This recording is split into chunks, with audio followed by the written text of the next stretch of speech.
Kranti India News. Authentic, timely, and reliable. Welcome to Kranti India News. Here are the top stories affecting the nation today. सरकारी योजना fail आज भी अंधार रे रायगड़ार डुनामा गाँ गुडारी निजस्व प्रतिनिधि राज्य सरकार सबु गाँ को बिजुली जोगाई देबा पई डिंडिम पिटुथिबा बेले रायगड़ा जिला गुडारी ब्लॉक कोदमा ग्राम पंचायतर डुनामा गाँ एबे भी अंधार रे रहिछि। स्वाधीनतार एते वर्ष परे मध्य एही आदिवासी बहुल गाँ रे विद्युत संजोग नहेबा सरकारी दाबीर असल मुखा खोली देइछि। 9टी परिवार समस्ते मौलिक सुविधारु वंचित। डुनामा गाँ रे प्राय 9टी आदिवासी परिवार दीर्घ वर्ष धरी बसवास करि आसुछंती।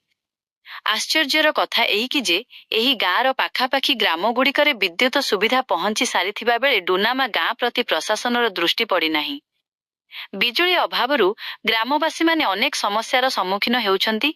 विशेषकर छात्र छात्रींक पाठ पढ़ा और सुरक्षा को नहीं सेमाने चिंतित रहुछंती। जनजागरण मंचर बैठक एही समस्या को नहीं निकटरे ग्रामवासी जनजागरण मंच और लोक संगठन पक्षरु गाँ रे एक गुरुत्वपूर्ण बैठक अनुष्ठित होई जाइछि।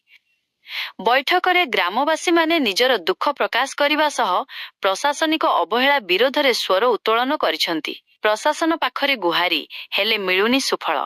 ग्रामवासींक कहिबा अनुसारे सेमाने विद्युत संजोग पई बारंबार ब्लॉक ऑफिस और बीडीओ जिलापाल स्थानीय विधायकों लिखित अभियोग पत्र प्रदान करिसंती। मात्र प्रशासन पक्षरु केवल प्रतिश्रुति मिलुथिबा बेले कार्यक्षेत्र रे किछि हेउ नाही बोली सेमाने अभियोग करिसंती।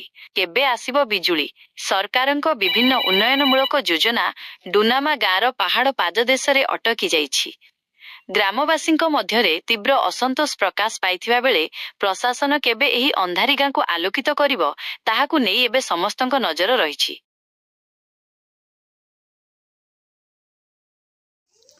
नमस्कार, मु विभीषण किम्बाका ग्राम डुनामा पंचायत कदमा ब्लॉक गुडारी डिस्ट्रिक्ट रायगड़ा।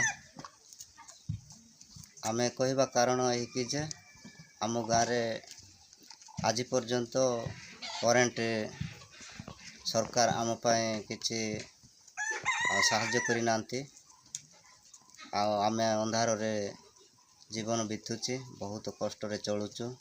तेणु आमे अनुरोध करुचु आमर सरकार को जेमती कि आमर करेंट सुविधा कले आमे डुनामा ग्रामवासी आम माने उपकृत हेबु। Make sure to hit that like button, subscribe to the channel, and share this video with all your friends.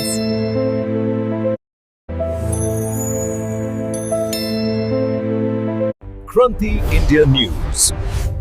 Authentic, timely, and reliable.